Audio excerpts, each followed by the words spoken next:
السلام علیکم۔ Urdu for students channel کے ساتھ آپ کی خدمت میں حاضر ہیں اور آپ سب کو اپنے چینل پر خوش آمدید کہتے ہیں۔ امید ہے کہ اللہ تعالیٰ کے فضل و کرم سے آپ لوگ بالکل خیریت سے ہوں گے۔ چلیں تو شروع کرتے ہیں اپنا آج کا سبق اور دیکھتے ہیں کہ آج ہم کیا پڑھیں گے۔ آج میں آپ کے لیے ایک غزل لے کر آئی ہوں جو کہ ایک بہت مشہور شاعر ہیں اردو کے، میر تقی میر۔ یہ ان کی ایک بہت خوبصورت غزل ہے اور یہ آپ کے نصاب میں بھی شامل ہے، مختلف کلاسز میں یہ آپ کو تشریح کے لیے آتی ہے۔ تو آج ہم اس غزل کی تشریح کریں گے۔ چلیں تو شروع کرتے ہیں اپنا آج کا سبق۔ جی، سب سے پہلا شعر ہے اس غزل کا، ہستی اپنی حباب کی سی ہے۔ ہستی اپنی حباب کی سی ہے، یہ نمائش سراب کی سی ہے۔ جی، شاعر جو ہیں اس شعر میں فرماتے ہیں میر تقی میر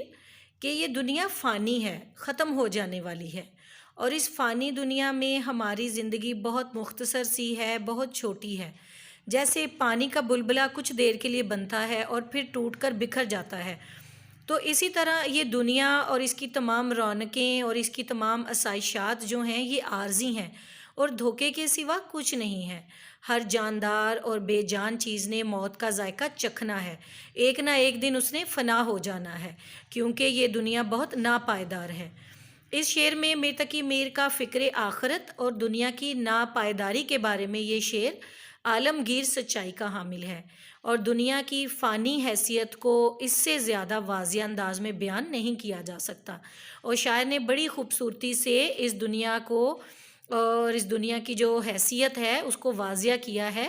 کہ کیسے یہ زندگی جو ہے یہ بس 4 دن کی ہے، اور انسان کو اپنی آخرت کی تیاری کرنی چاہیے اور کبھی بھی اپنی موجودہ حیثیت اور اپنی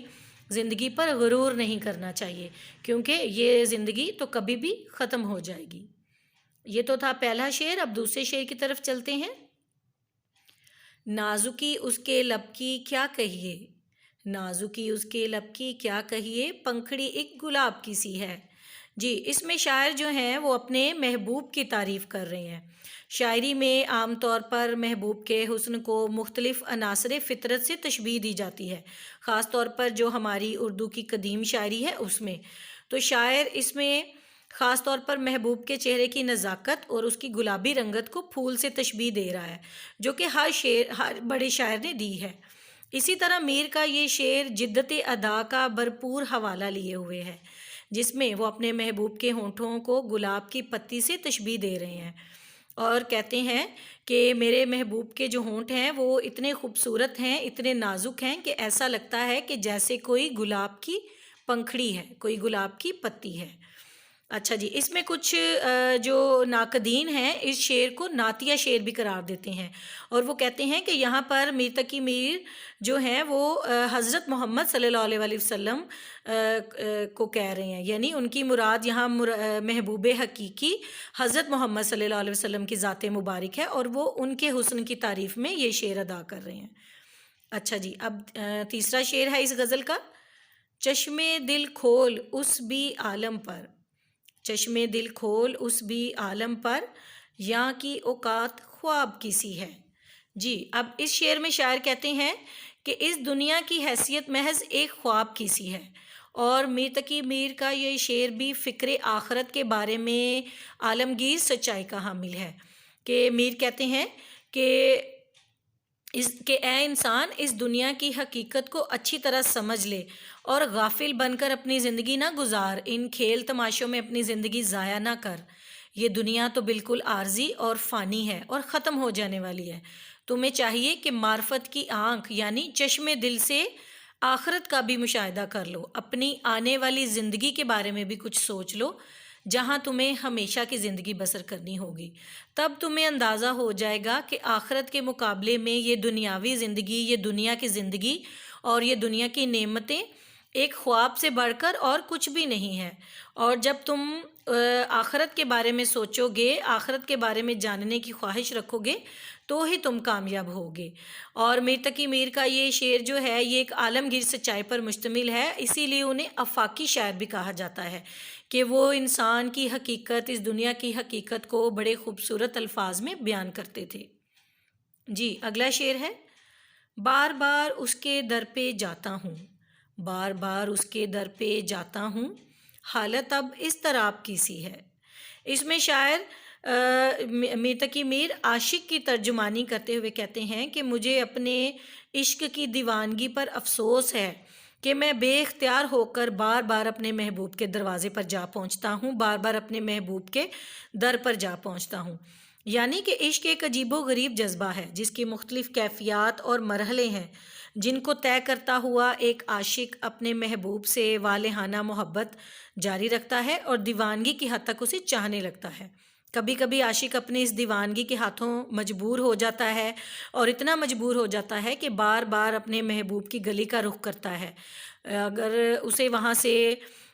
دھتکار بھی دیا جائے اور اس کو وہاں سے بھگا بھی دیا جائے، لیکن پھر بھی وہ بے اختیار اس گلی کی طرف ہی جاتا ہے۔ اور یہ بھی عشق کی ایک کیفیت ہے کہ انسان بے اختیار اپنے محبوب کی طرف بڑھتا چلا جاتا ہے۔ جی اب اگلا شعر ہے، میں جو بولا کہا کہ یہ آواز، میں جو بولا کہا کہ یہ آواز اسی خانہ خراب کی سی ہے۔ اس میں شاعر جو ہیں وہ اپنے محبوب کی سنگ دلی کو ظاہر کر رہے ہیں، اور یہ ہماری اردو شاعری کا ایک بہت روایتی موضوع ہے کہ ہر شاعر اپنے محبوب کو سنگ دل اور بے رحم ثابت کرتا ہے۔ میر تقی میر بھی اسی روایتی انداز کو اختیار کرتے ہوئے فرماتے ہیں کہ ان کا محبوب بھی ستم ڈھانے میں کچھ کم نہ تھا، اس نے تو میری تمام فریادیں انسنی کر دیں، کیونکہ اس کا کام ہی ستم گری ہے۔ معلوم ہوتا ہے کہ میرا محبوب تو میری جان لینے کے در پہ ہے، وہ اپنے حسن کے غرور میں اس قدر گرفتار ہے کہ اسے تو میری بات سننا بھی گوارا نہیں، اور میری آواز سن کر کہتا ہے کہ یہ وہی کم بخت ہوگا جو پھر میرے در پر آ گیا ہے، پھر میرے دروازے پر آ گیا ہے، اور وہ اپنے غرور حسن میں میری بات تک سننا بھی گوارا نہیں کرتا۔ جی اب اگلا شعر ہے اس غزل کا، آتش غم میں دل بھنا شاید، آتش غم میں دل بھنا شاید دیر سے بو کباب کی سی ہے۔ جی اس میں شاعر نے اپنے محبوب کے مظالم کو بیان کرنے کے لیے ایک بہت منفرد انداز اختیار کیا ہے، جو کہ اردو شاعری کا ایک خاص انداز ہے، اور اس میں شاعر کہتے ہیں کہ اے میرے محبوب، تو نے مجھے بے شمار زخم لگائے ہیں، ہر طرح کے ظلم و ستم کیے ہیں،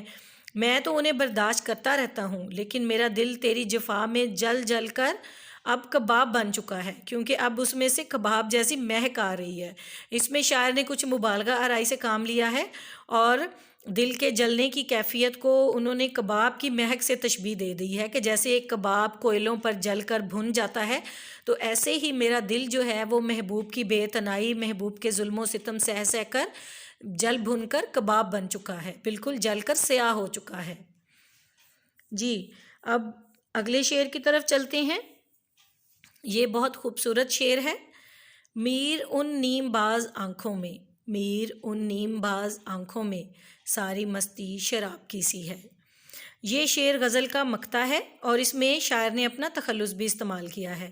میر تقی میر اس شعر میں اپنے محبوب کی خوبصورت اور پرکشش آنکھوں کی تعریف نہایت مؤثر انداز میں کر رہے ہیں۔ میر تقی میر کہتے ہیں کہ میرے محبوب کی آنکھوں میں شراب جیسی تاثیر اور نشہ پایا جاتا ہے، جیسے شراب پینے والا مدہوش ہو جاتا ہے، اسی طرح میرے محبوب کو ایک نظر دیکھنا بھی کسی شراب سے کم نہیں ہے، اور جو بھی ان آنکھوں کی طرف دیکھتا ہے، ان حسین آنکھوں کی طرف دیکھتا ہے، تو اس پر ایک مستی سی چھا جاتی ہے۔ اس میں شاعر نے اپنے محبوب کی آنکھوں کی خوبصورتی اور نزاکت کو بڑے خوبصورت انداز میں پیش کیا ہے۔ جی امید ہے کہ آپ کو اس غزل اور ان کے اشعار کی اچھے طریقے سے سمجھ آ گئی ہوگی۔ ویڈیو کو آخر تک غور سے دیکھیے گا تاکہ آپ اس تشریح کو اچھے طریقے سے ذہن نشین کر سکیں۔ اب اگلی ویڈیو تک ہمیں اجازت دیجیے، اور ہمارے چینل کو سبسکرائب کرنا نہ بھولیے گا۔ اللہ حافظ۔